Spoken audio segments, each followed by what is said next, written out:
Sitting by her sister, having nothing to do. Alice was beginning to get tired. Considering her own mind, the day made her feel sleepy. When a white rabbit ran by.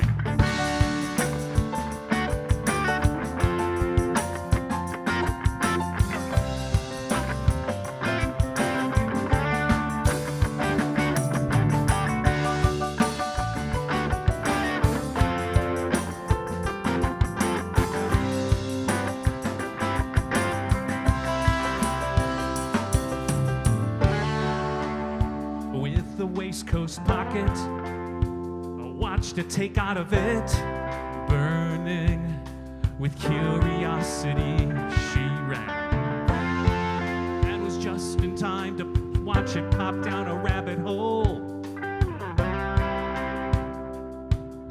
Down went Alice after it. Down, down, down. Down, down, down. Down, down, down, down, down. Down, down, down. Past cupboards and bookshelves. Down, down, down. Maps and pictures on the wall. Down, down, down, down, down. Will it the fall never end?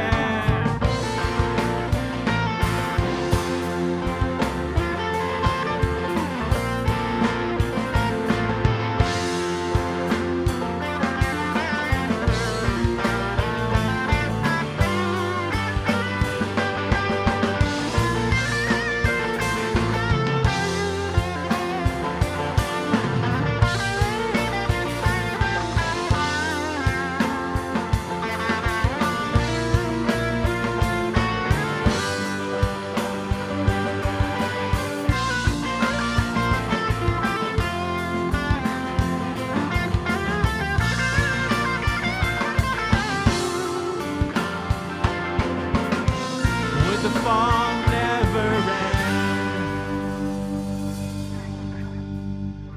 Welcome to Wonderland.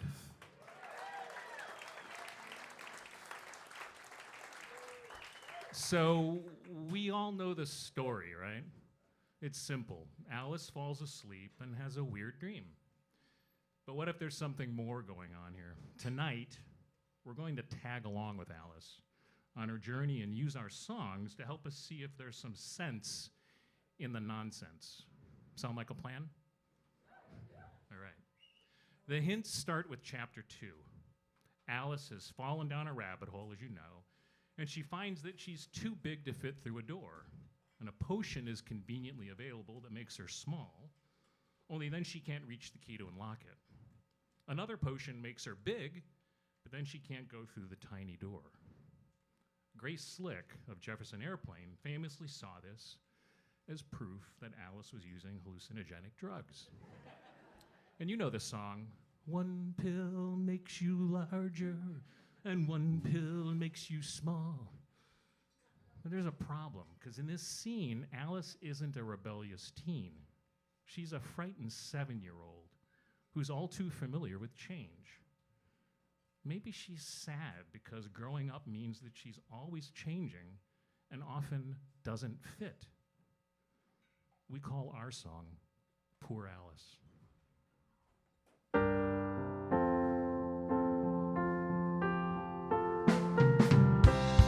Now rather more than 9 feet high,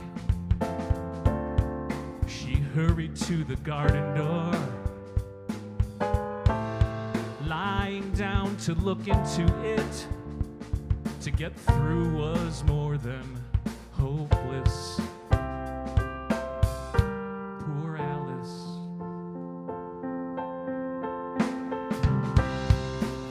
Now about 2 feet high, she ran back to the little door, but it was shut again. The key lying on the table as before.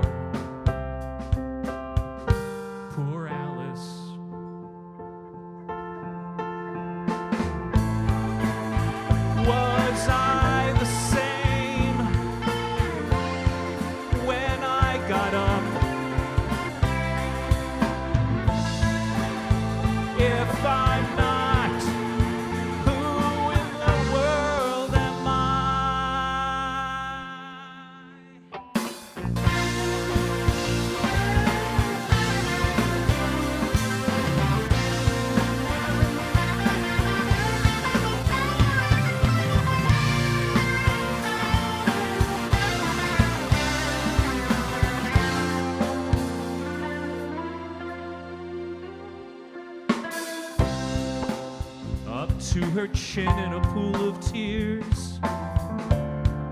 Splashing, a mouse had jumped in. Ooh, my shot, she began. I'm afraid I've offended it again. Poor Alice.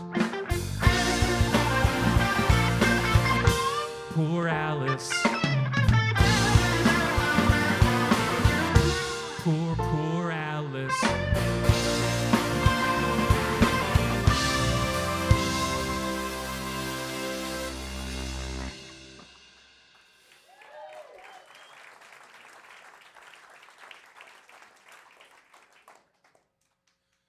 So we just left Alice swimming around in a pool of her own tears.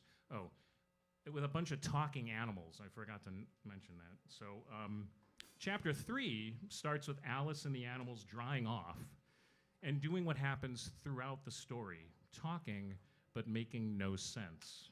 For instance, a mouse offers to tell a sad tale about a deadly encounter with a dog named Fury. The story is totally lost on Alice because she can't stop looking at the mouse's tail and wondering, how could it be sad? Another hint. How often do kids have no idea what we adults are talking about? We wanted to capture her confusion in a song we call A Sad Tale.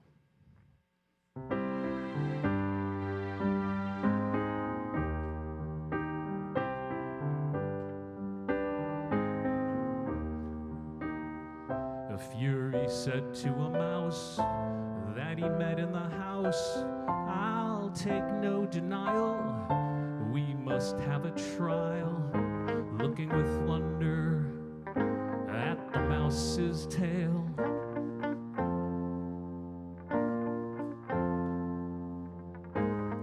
But why do you call it sad?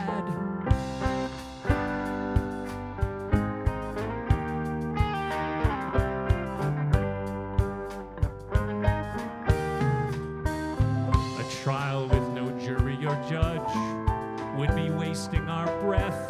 I'll be judge, I'll be jury, said cunning old Fury, looking with wonder at the mouse's tail.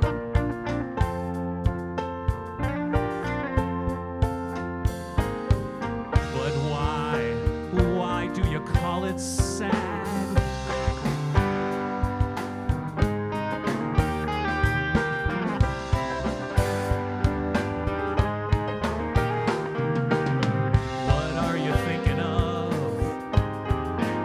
To the fifth bend, I think. You insult me by talking such nonsense, said the mouse, getting up and walking away.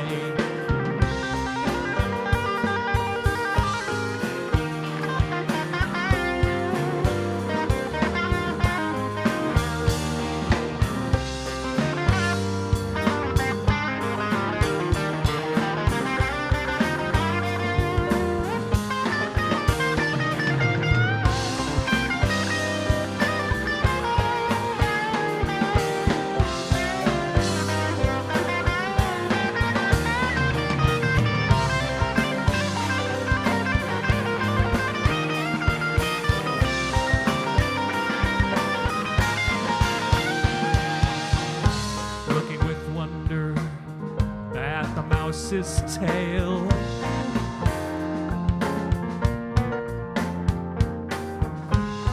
But why do you call it sad? Yeah. Ted Sophius on guitar.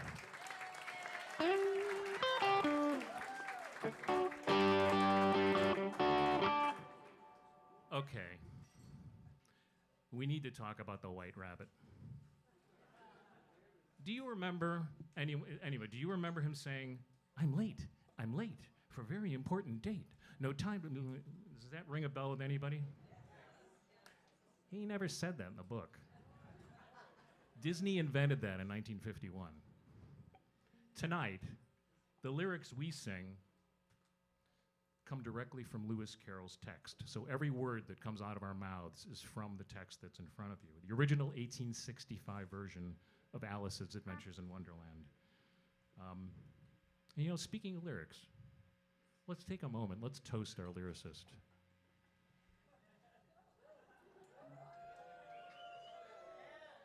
To Lewis Carroll. Cheers. He couldn't be here tonight, but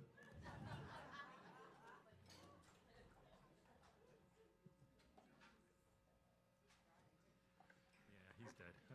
Okay. Okay, back to the story. In chapter 4, Alice visits the rabbit's house, which I kind of thought was down the rabbit hole, but anyway, and drinks another potion, which makes her too large to get out. So once again, she doesn't fit. The rabbit, who's not terribly nice or funny, tasks one of his groundskeepers to go in after her, a hapless lizard who speaks in a working-class Irish brogue. So it turns out there's class consciousness in Wonderland, just like in Alice's waking world. And just like in the real world, the guy who's tasked to do the dirty work gets the short end of the stick.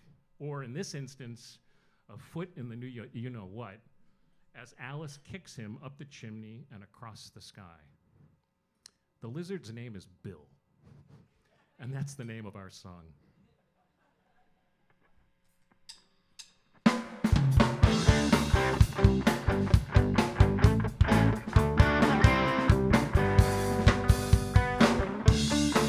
Her head against the ceiling, she went on crowing. Put one arm out the window and one foot up the chimney. There goes Bill, where's the other ladder? There goes Bill, will the roof bear? There goes Bill, who's to go down the chimney? You gotta go. Drew her foot far down and waited till she heard a little animal scratching and scrabbling. Then she gave a sharp kick. There goes Bill, catch him by the hedge, hold up his head. There goes Bill, don't choke him. What happened to you? Well, I hardly know. Something comes at me like a jack in the box, and up I goes like a skyrocket, like a skyrocket.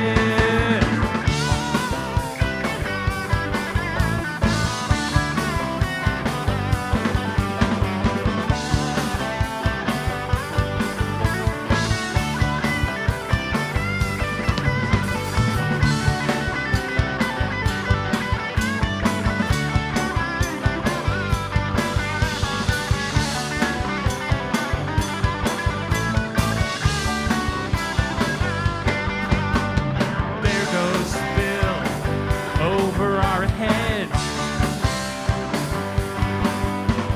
There goes Bill. There he goes. Yeah.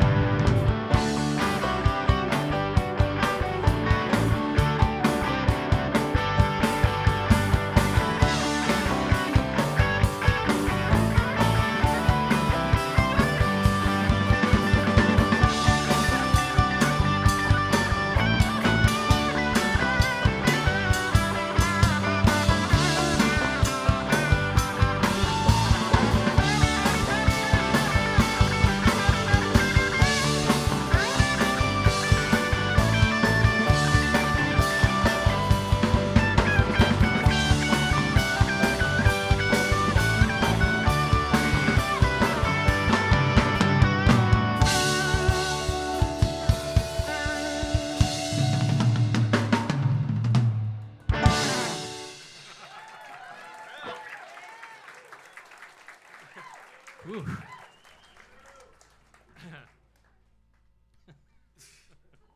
There he goes. This is just too much fun.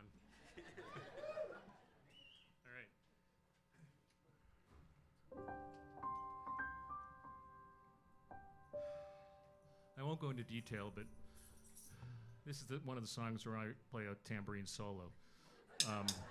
So be prepared. Yeah. So next, in chapter 5, Alice encounters a blue caterpillar sitting on a mushroom, smoking a hookah. Drug references, anyone? But again, that's an easy answer, because this story was written 150 years ago by a Victorian who saw the world very differently than we do.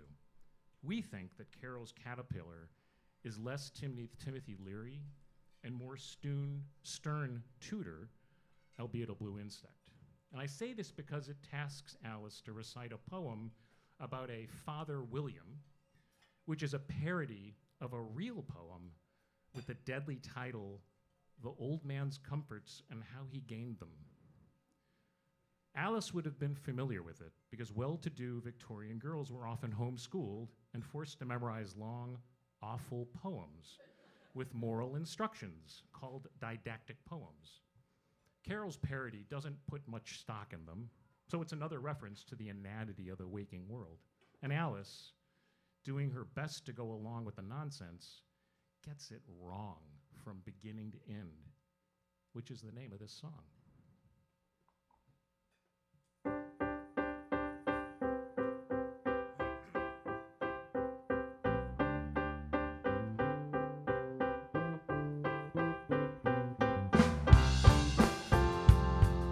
The caterpillar and Alice looked at each other. Who are you? I hardly know, Alice replied.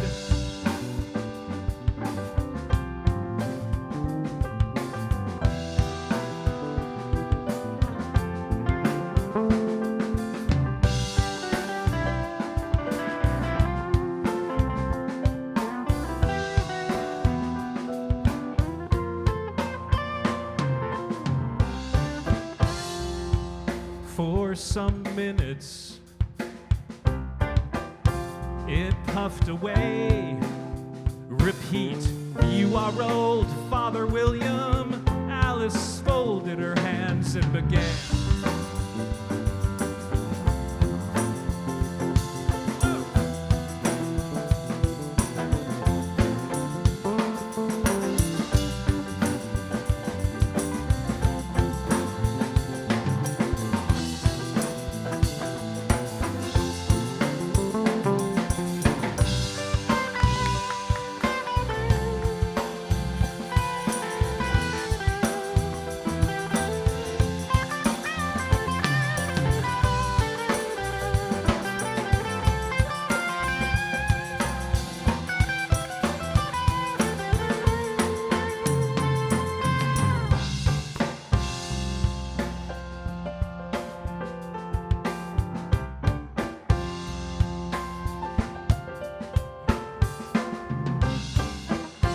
Alice waited patiently for it to speak.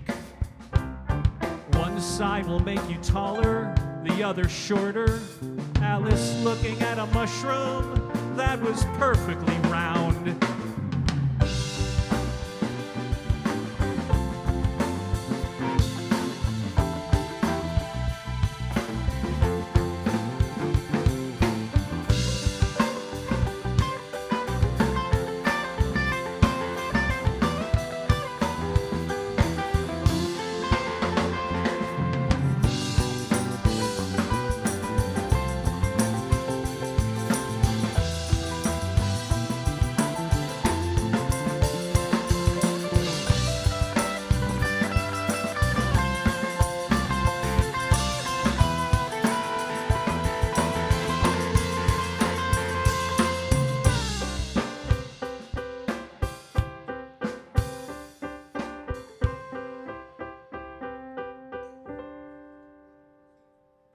Thank you.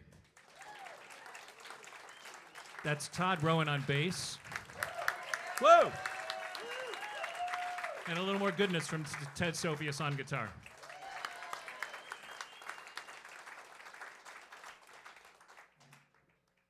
All right. So at this point in the story, It's pretty obvious that Alice's journey doesn't make much sense to her, and she's powerless to do anything about it. Just like things felt to a 7-year-old Alice in the real world. The nonsense continues in chapter 6 when she meets the Cheshire Cat, who has the ability to materialize and dissolve, often with his grin appearing before or after he does. And this cat is cool. And he offers Alice an antidote for all the madness she's encountered. Since she's in Wonderland, she too must be mad. So she shouldn't worry about where she's going or what anything means. Just go with the flow. When we imagine the cat's voice reassuring her that it's all right, we heard it as sort of a four-legged, furry Matthew McConaughey. Only Alice isn't convinced by his advice or his directions. The song's called All Right. I gotta get my guitar. Unless they should play tambourine. I'm all for the tambourine. I'm telling you, once you go tambourine, you never go back. All right, thanks. Thank you. Anytime you guys are ready.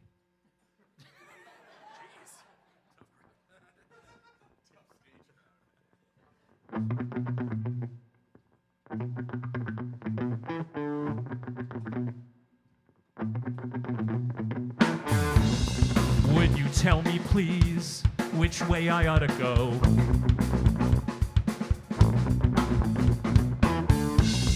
That depends on where you want to get to.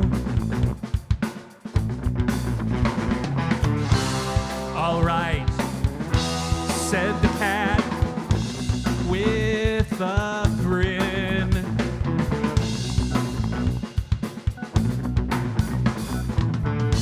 In that direction lives a hatter. In that direction, a March hare. Visit either you like, they're both mad.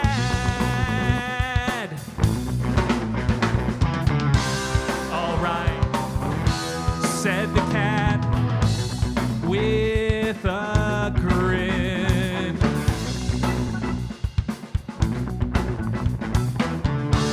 I'd often seen a cat without a grin, but a grin without a cat, it's the most curious thing I ever saw in my life.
All right.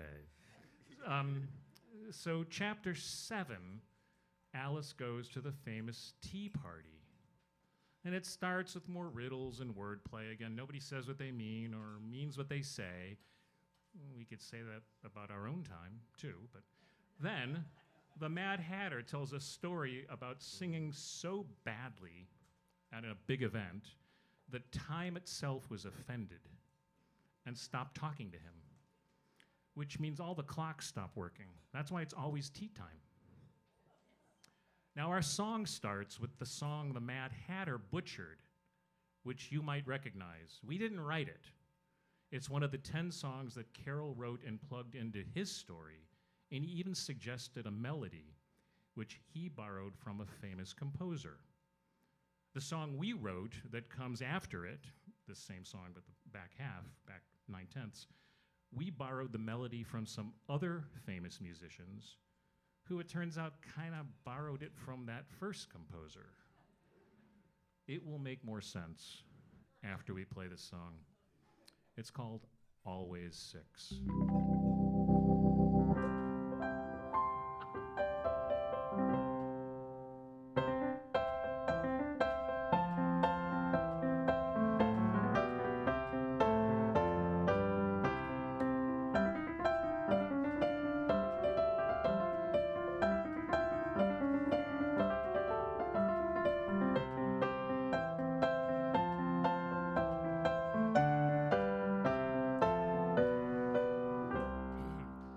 Twinkle, twinkle, little bat, how I wonder what you're at.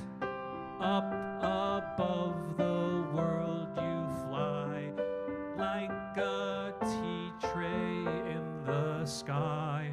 Twinkle, twinkle, twinkle, twinkle, twinkle, twinkle, twinkle, twinkle.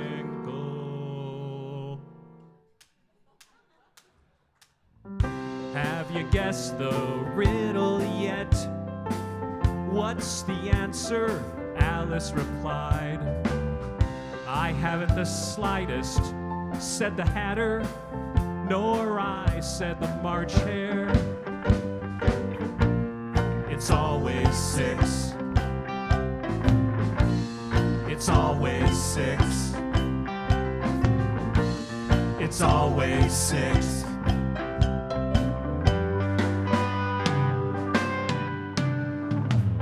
I think you might do something better with time. Alice sighed wearily. If you knew time, said the Hatter, you wouldn't talk about wasting it.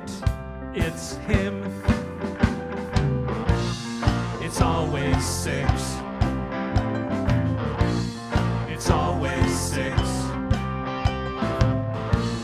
It's always six.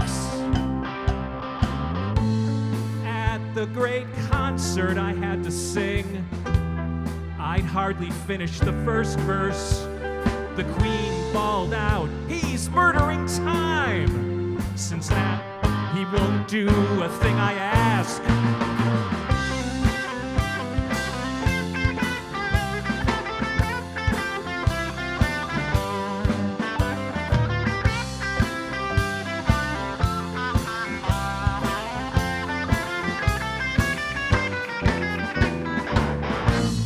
It's always six. It's always six. It's always six.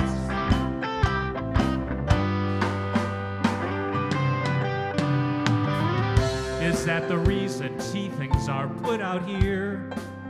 Yes, said the Hatter with a sigh. We've got no time to wash things between whiles. Take some more tea, the March Hare said. It's always six. It's always six. It's always six. It's always six.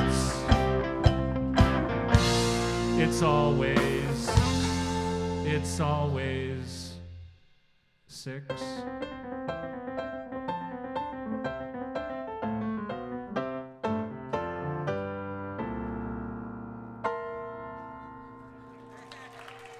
Andrew Hollander Urbach on piano. Anybody recognize the opener part? What was that song? Twinkle, Twinkle. Who wrote it? No. Keep going. You're close. You're warm. Mozart. No. So yes, we thought that too. Mozart wrote the 12 Variations, of which I think that is the 6th or 7th. Andrew, do you know which number that is? One of them. He wrote the 12 Variations, but actually it was a French folk song without a actually attribution of the composer. So Mozart actually copied a song. How about the rest of the song? It's always 6. Do you recognize the chord progression there that was going on? Yes. Yes.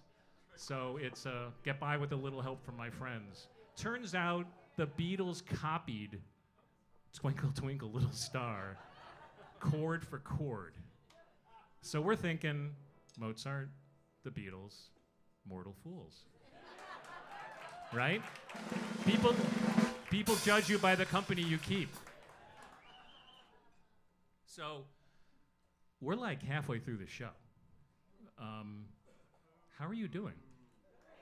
Yeah? Is this good so far? I want to tell you a little bit. So we're really thankful that you're here tonight. I can't really. I don't know how to say that forcefully enough. This little project of ours is 9 months in the making, between composing and rehearsing, and tonight is our first performance of Wonderland Revisited. And it's also going to be our last, because we're going to move on to the next project, which will be A Christmas Carol Regifted. So before we go any further, we Mortal Fools want to raise our glasses and a toast to you for coming out tonight. Thank you. And it should have been Beethoven. I agree. Yeah. Keep your glass, dude. Keep your glass, dude. Show of hands or by popular acclamation, how many people here have been to one of our other shows? Ah! Thank you for coming back. Whoa! This is a big gulp. Thank you.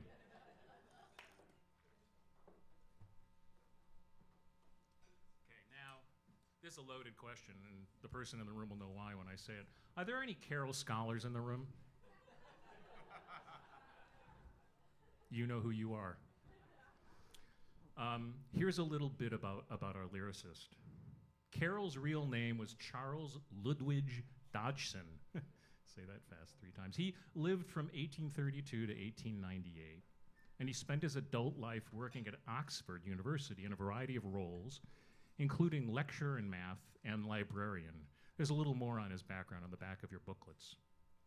We get tonight's story because of Carroll's friendship, or Dodgson's friendship, with a college dean and his wife and kids with whom he'd go boating. On one such trip in 1862, Carroll made up a story. 2 years later, he got around to writing it down, and he got it published a year after that. One of the kids in the boat on that day 3 years prior was named Alice.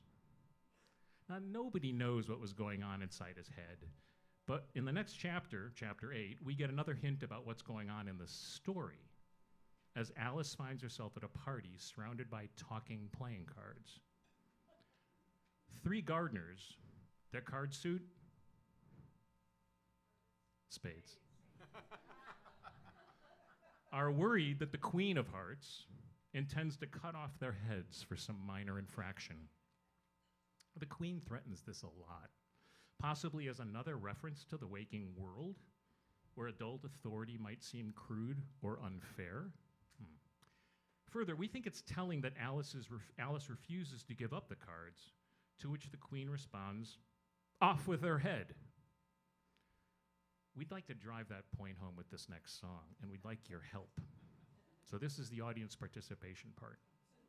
So as we're playing this song, a couple times in the chorus, I'm going to go 1, 2, 3, 4, and I'm going to want you, if you are so inspired, to say, "Off with their heads." So it'll be 1, 2, 3, 4, off with their heads. Don't worry about being on key. We don't. So, are you good with that? Should we do like the guys versus the gals, or the left? No, okay. Yeah. Right? This song is called Three Gardeners. Just give me one quick second. Okay. Oh yeah, no, I play the guitar on this one. Actually, I should have this thing like the guys do on their leg. Yeah. Yeah, busker, right? Yeah. All right, this is called Three Gardeners.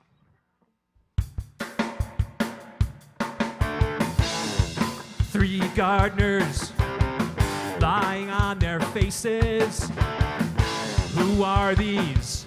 Said the queen. How should I know? Said Alice. The queen screamed. Off with their heads! Three gardeners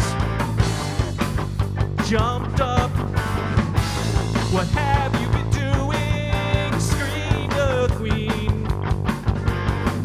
May it please your majesty, said to the queen said, off with their heads. Alice put them in a large flower pot. You shan't be beheaded. As the procession marched on, they're dreadfully fond of beheading people here. The great wonder is that there's anyone left alive.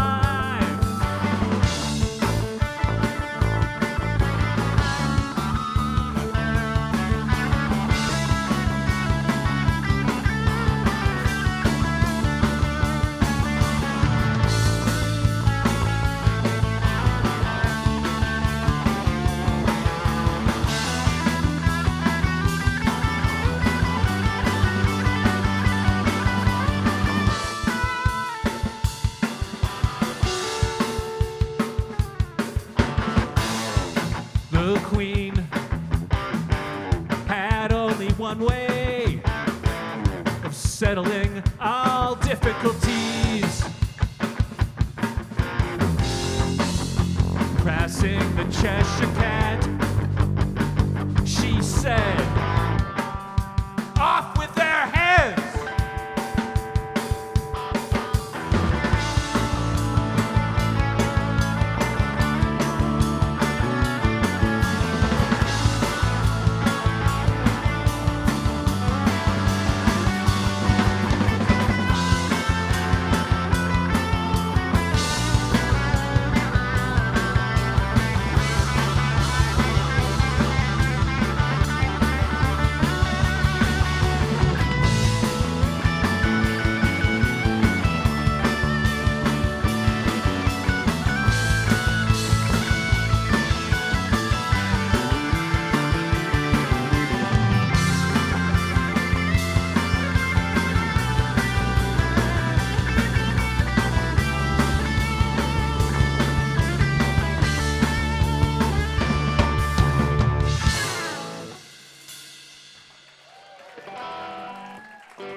It's rock and roll, right? I mean,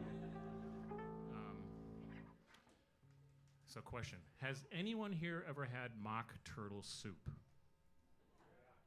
Yes. How's it prepared? In a pan. Thank you. Try the veal. We're here till Tuesday. Well, according to the internets, the recipe is really quite simple. First, you drop a whole calf's head into a pot of boiling water, so the brains get nice and mushy. And then you throw in some seasoning and swirl it around. I'm going to stop there. It was a thing in Victorian society as a substitute for real turtle soup, because turtles were so popular they'd been hunted to near extinction. That's why when Alice meets a mock turtle on her next stop in chapter 9, he's half turtle and half cow. He's also very sad, perhaps because he knows he's a made-up character. He bemoans the fact that once I was real. Or maybe because he knows he's destined to become someone's lunch. Oddly, he wistfully remembers his education, led by a tortoise with a thick brogue accent who toward us, although the subjects he lists are utter nonsense. But it's not the nonsense that's important, at least to us. It's that once again Carroll is dinging how Victorians were educated. And you might have a point about the nonsense of education. Quick poll. How many people here took trig in high school? Anybody ever use it since? Data scientists, hands down. So what is certain, though, is that the story has started to shift from silly to sad. And Alice is more acutely aware of it. The song is called We Went to School in the Sea.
Distraction, uglification, derision.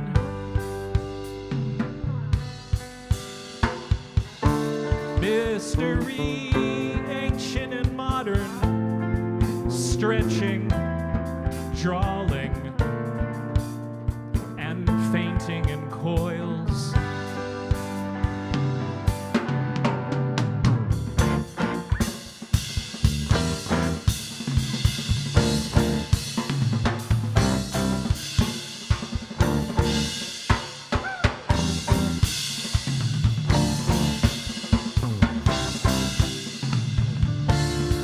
10 hours the first day, 9 the next, the 11th a holiday. We went to school in the sea when we were little. Once I was real.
Michael Ressler on drums.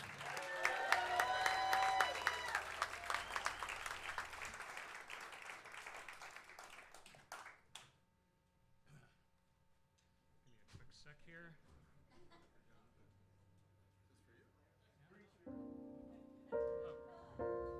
Thank you.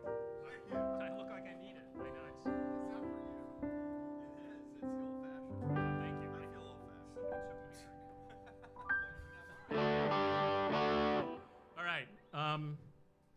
So the Mock Turtle isn't done with Alice.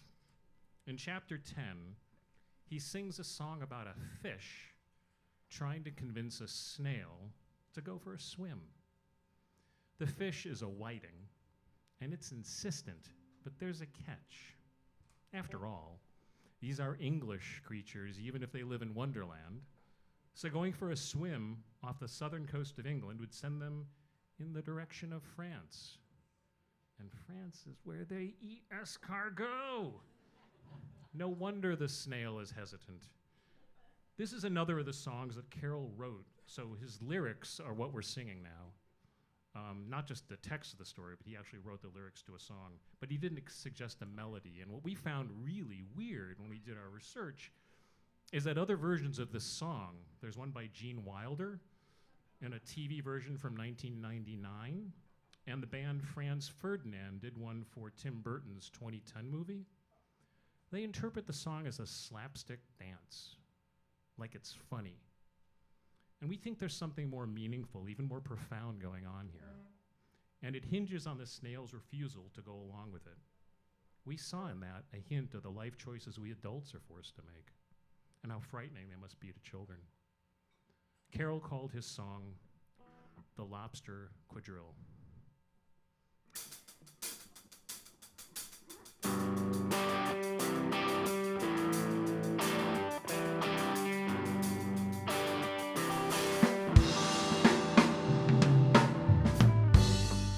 Will you walk a little faster? Said a whiting to a snail. There's a porpoise close behind us, and he's treading on my tail. See how eagerly the lobsters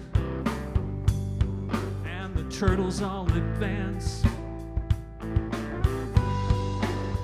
They are waiting on a shingle. Will you come to the dance? Will you? Won't you? Will you? Won't you? Will you join the dance?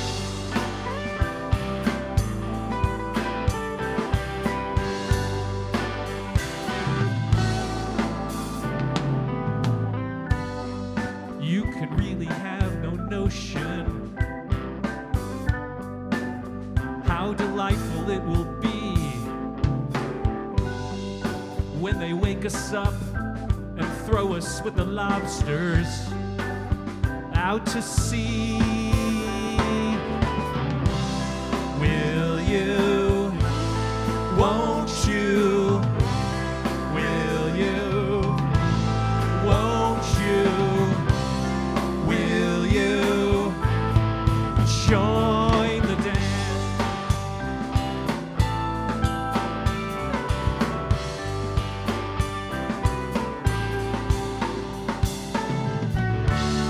What matters is how far you go, his scaly friend replied.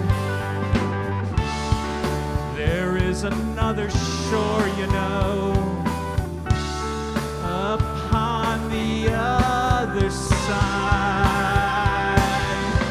Yeah.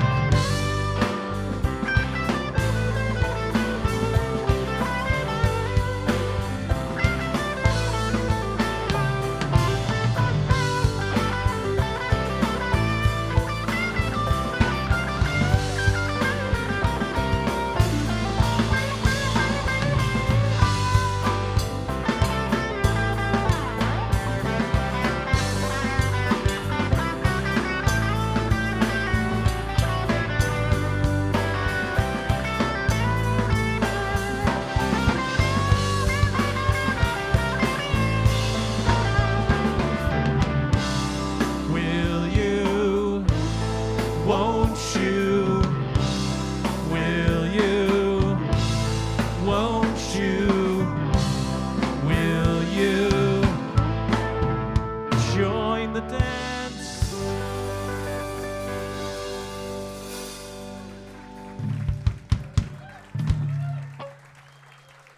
Thank you.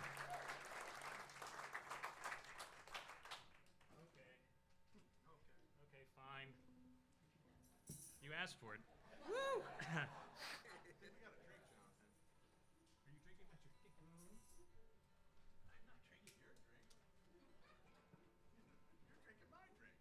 We're a band, dude. We share everything.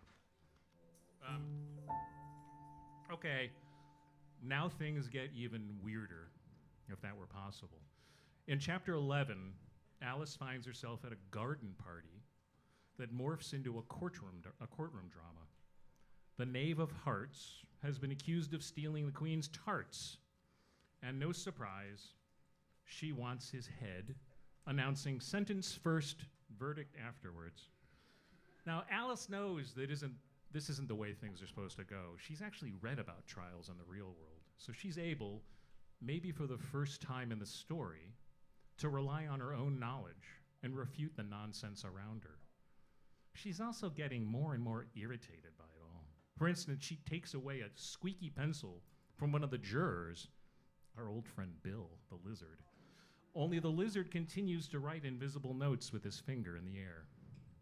This sham trial goes on, just like institutions seem to chug along in the waking world with no regard for reason. And we wanted to capture a relentlessness that doesn't pause until they decide to call their last witness. And this song is called Stolen Tarts.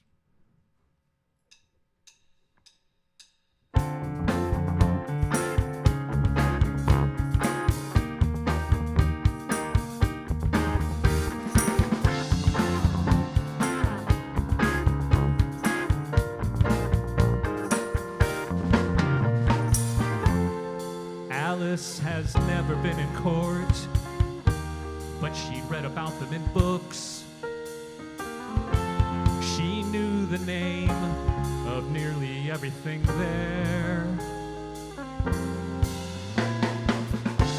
The Queen of Hearts, she made some tarts.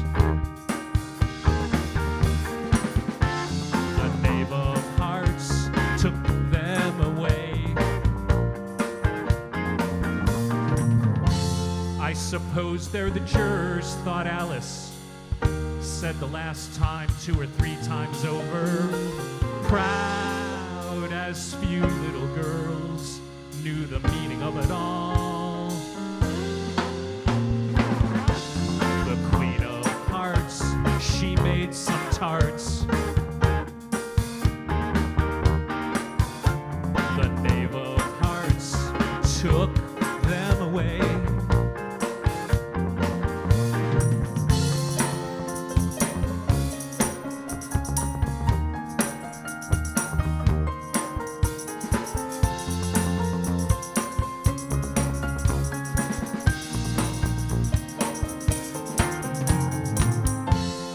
One of the jurors' pencil squeaked. Alice went round and took it away. He wrote with one finger, no mark on the slate. The Queen of Hearts, she made some tarts. The Knave of Hearts took them away.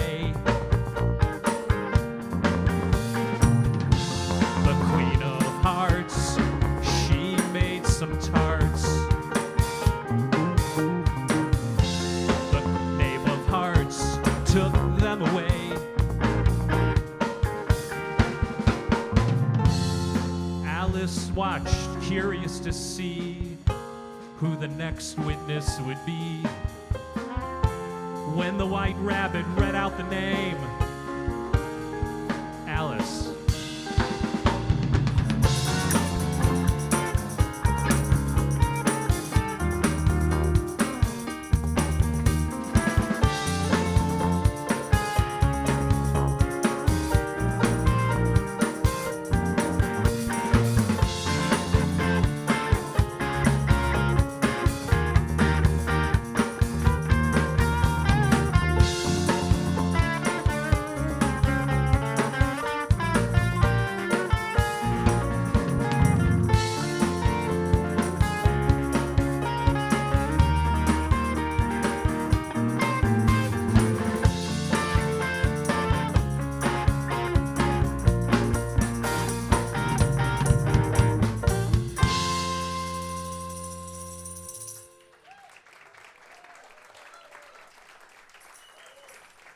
Thank you.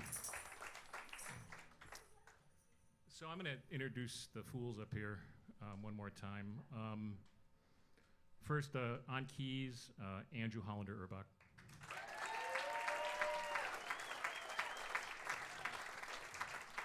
On drums and cowbell, Michael Ressler.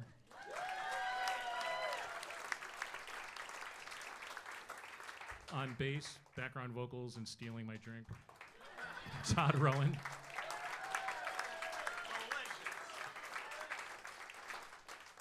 And lead guitar and background vocals, Ted Sophius. And singer-songwriter, master of the band, Mr. Jonathan Salem Baskin.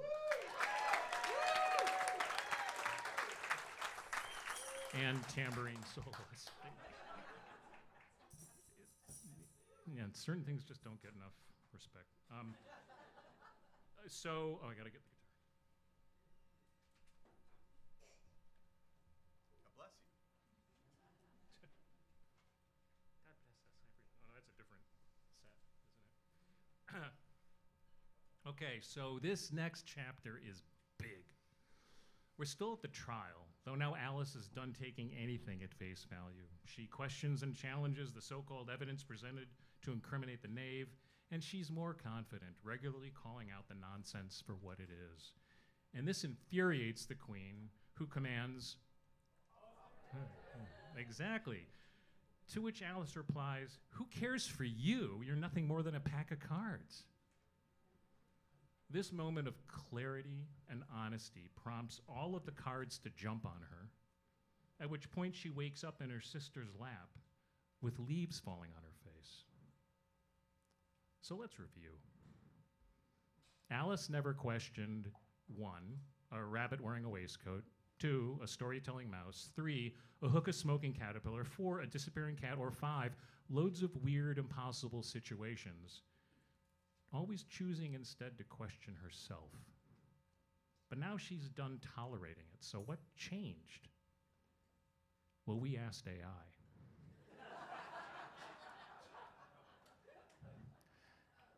And there was no agreement. One, I think it was the Llama browser AI and Brave, noted that Alice returns to her full size in this chapter, showing that she has grown up and rejects her dream, while Claude sees no such maturation. Alice stays a child and just wakes up.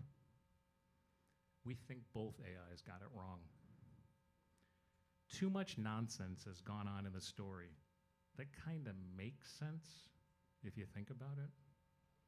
So we chose to capture the moment when Alice reveals that she can finally tell the difference. Maybe it'll help us figure out where it leaves her. Our song is entitled "A Pack of Cards."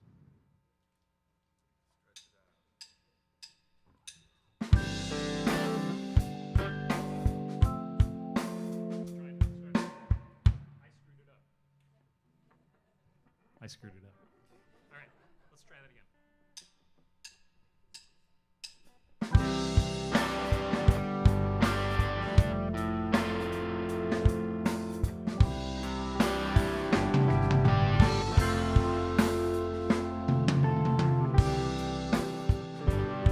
Who's it directed to?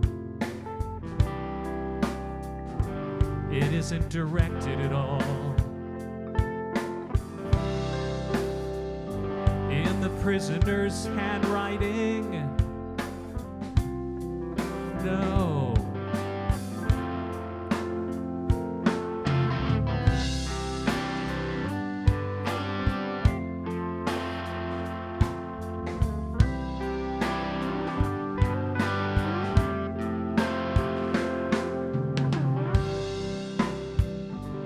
That proves his guilt. It proves nothing of the sort. The words don't fit you. It's a pun.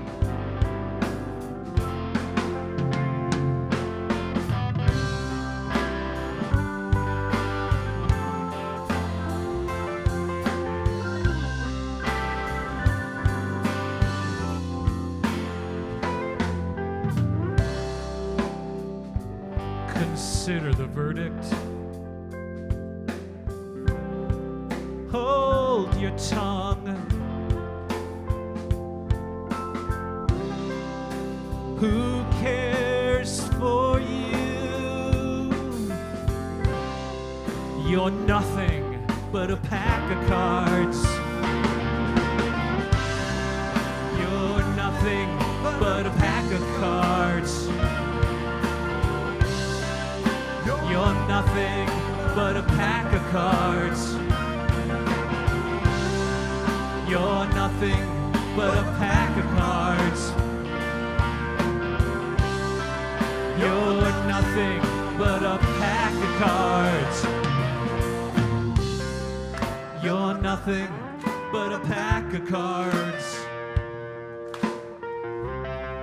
You're nothing but a pack of cards. You're nothing but a pack of cards.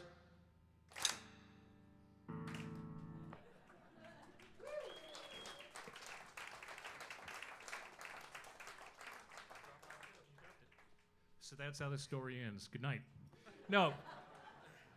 Surprise ending. So that's how the story usually ends, the ones we've seen in movies and TV, right? Alice wakes up and goes inside to have her tea, and the dream's over. Only that's not how Carol's story ended. Here's the real ending. Alice lingers on the grass before leaving and tells her sister all about her dream. And then her sister just sits there, thinking about what Alice told her, her head on her hand as she watches the setting sun. And then she hears the white rabbit rushing by, the splashing of the sad mouse, the rattling teacups at the party, and the queen barking her orders. She knows it's not real. The sound's nothing more than the wind and nearby sheep bells. But she's discovered that the line separating Wonderland and the real world is nothing more than a matter of perspective. We think this is the realization Alice has with the playing cards. They've both discovered that seeing one through the other is easy. All you have to do is close your eyes. It's telling that Alice's sister expects that Alice will keep the dream and share it with her own children so that their eyes will be made bright from seeing Wonderland. We think the author Virginia Woolf summed it up best when she said that the story, Alice in Wonderland, reflects Dodgson's unresolved dialogue with his own childhood. She said, quote, "These are not books for children. They are the only books in which we become children." Dodgson is telling himself and us that Wonderland isn't a place. It's a way of seeing the world as a child would, not just the way we're supposed to see it, but as it is, with all of its nonsense, inconsistencies, and wonder. Maybe he's saying with this story that a little nonsense could make a lot of sense every now and then. Alice found Wonderland. So did her sister. And we think Lewis Carroll wanted us to know that we too could visit it any time. Like we kind of just did. So, from us to you, may your days be filled with wonder. And when they're not, try to channel your inner Cheshire Cat and tell yourself, it's all right. So we really want to thank you for coming out tonight, and this is the final song, and it's called She Dreamed.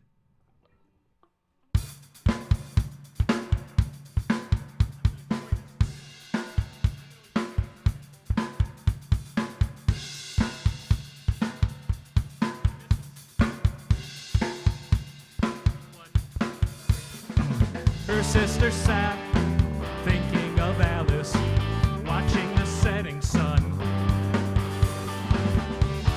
The whole place around her became alive. She dreamed. She dreamed. The white rabbit hurried by. The queen ordering execution.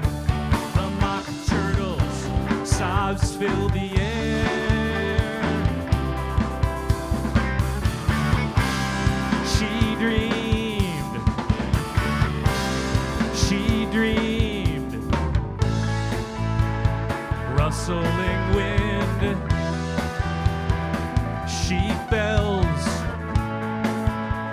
the cries of a shepherd boy, the lowing of cattle in the distance, all would change.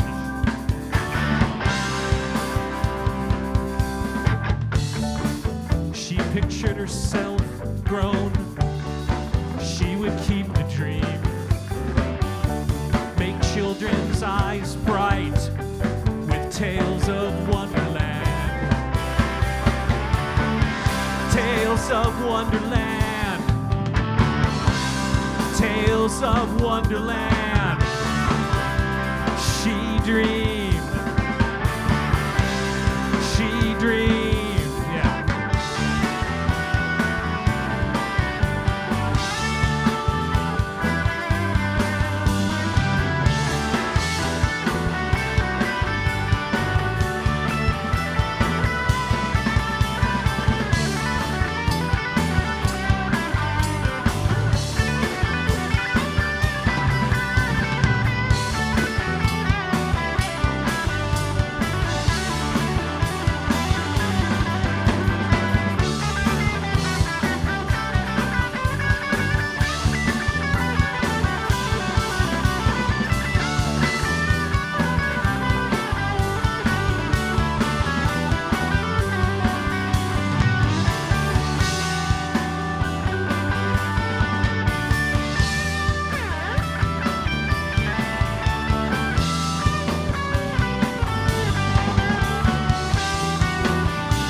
See you in Wonderland.